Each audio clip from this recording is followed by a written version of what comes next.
Hello बच्चों, welcome back to my channel. I am your educator Pradeep. Today's topic is reflection of light, यानी प्रकाश का परावर्तन। प्यारे बच्चों, आपने प्रकाश के परावर्तन के बारे में पढ़ा होगा, किंतु मैं भी आपको थोड़ा सा उसमें बताना चाहता हूँ। एक्स डैश एक चिकना तल है और इस पर ये किरण आ रही है और ये किरण जा रही है। तो सबसे पहले बात यहाँ पे ये आती है कि प्रकाश का परावर्तन क्या चीज़ है। जब प्रकाश किसी चिकने पृष्ठ पर पड़ता है तो उसका अधिकांश भाग वापस लौट आता है। अर्थात हम कह सकते हैं कि प्रकाश के चिकने पृष्ठ से टकराकर उसी माध्यम में लौटने की घटना को प्रकाश का परावर्तन कहते हैं। अर्थात ये प्रकाश किरण आ रही है और कोई ये चिकना तल है और इस पर टकराने के पश्चात यह अधिकांश भाग इसका परावर्तित हो जाता है। इसी को हम प्रकाश का परावर्तन कहते हैं।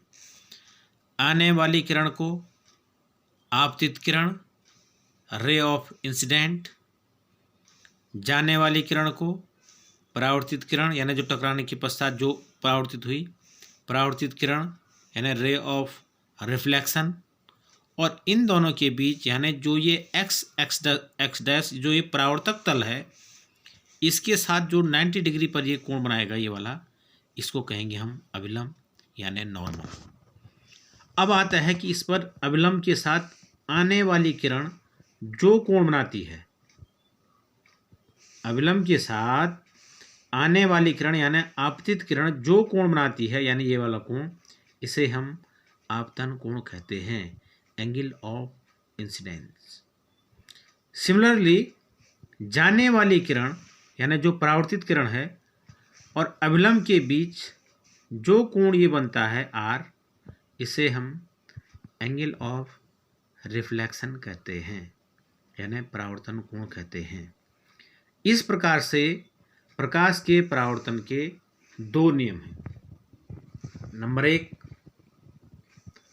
आपतित किरण, परावर्तित किरण तथा आपतन बिंदु। ये आपतन बिंदु है जहाँ पर किरण आ रही है, ये आपतन बिंदु बी, आपतन बिंदु पर ये जो अभिलंब आ रहा है, ये तीनों एक ही तल में स्थित होते हैं, यानी इसी तल में स्थित हैं ये सब तीनों। कौन कौन? आपतित किरण, परावर्तित किरण तथा अभिलंब, तीनों एक ही तल में स्थित हैं। It is the first law of reflection. Second law, यानी ये आपतन कोण I और परावर्तन कोण R दोनों बराबर होते हैं, यानी angle of incidence and angle of reflection are equal, यानी कोण I बराबर कोण R। अब इस पर क्वेश्चन, कई बार प्रश्न पूछा जाता है कि यदि आपतन कोण I का मान सपोज दैट 30 डिग्री है, तो परावर्तन कोण का मान ज्ञात कीजिए। बहुत इजी पूछता है वो, और कई बच्चे उसको गलत कर देते हैं। तो परावर्तन कोण R का मान भी कितना होगा? 30 डिग्री। क्यों? क्योंकि परावर्तन का जो दूसरा नियम है, ये जो कह रहा है कि आपतन कोण I बराबर परावर्तन कोण R जो बराबर 30 डिग्री, इतना होगा। अगर 45 होगा तो 45 होगा, 60 होगा तो 60 होगा।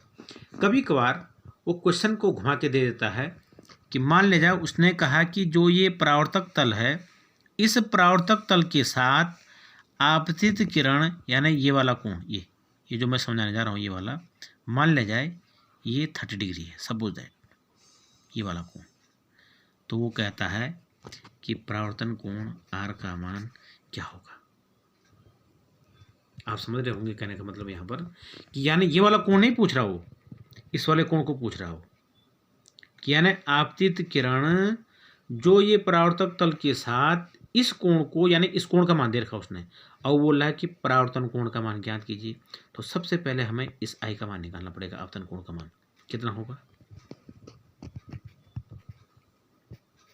आपतन कोण आई का मान कितना होगा? यानी जब ये परपेंडिकुलर है, परपेंडिकुलर का मतलब होता है, यानी ये परपेंडिकुलर है का मतलब है कि इसके साथ 90 डिग्री, ये जो परपेंडिकुलर है ये इसके साथ 90 डिग्री है। तो यानी हम इस 90 में से जब हम इतना माइनस करेंगे तो तभी तो ये निकलेगा आई। तो सीधे सीधे आपने इस 90 में से इस 30 डिग्री को माइनस करना है। तो angle I is equal to होगा 90 डिग्री माइनस 30 डिग्री। अब 90 में से 30 गया 60 डिग्री। और वो पूछ रहा था आर का मान। तो हम जानते हैं कि परावर्तन का जो दूसरा नियम है वो कहता है कि एंगल आई बराबर एंगल आर, ये दोनों बराबर होते हैं, जो बराबर 60 डिग्री। इतना 60 डिग्री ये निकल जाएगा यहाँ पर। समझ गए होंगे आप लोग। कभी कभार वो यहाँ से भी पूछ लेता है, यहाँ वाला भी वही होता है, यहाँ वाला भी वही। मान लीजिए कभी कभार इसको पूछ लेगा कि ये 45 डिग्री है, तो ये कितना बचेगा? हम 90 में से 45 घटा देंगे तो कितना आ जाएगा? 45। तो ये भी 45 होगा, ये भी 45 होगा। तो आप लोग इसको समझ में आ गया होगा आप लोगों के लिए। बहुत ही ईजी है और इसका प्रैक्टिकल भी होता है। आप इसका प्रैक्टिकल भी कर सकते हैं। आपतित किरण, परावर्तित किरण तथा आपतन बिंदु पर जो अभिलंब है, ये तीनों एक ही तल में स्थित होते हैं तथा आपतन कोण आई, परावर्तन कोण आर दोनों आपस में बराबर होते हैं। बच्चों, नोट्स के लिए इसकी स्क्रीनशॉट ले लो।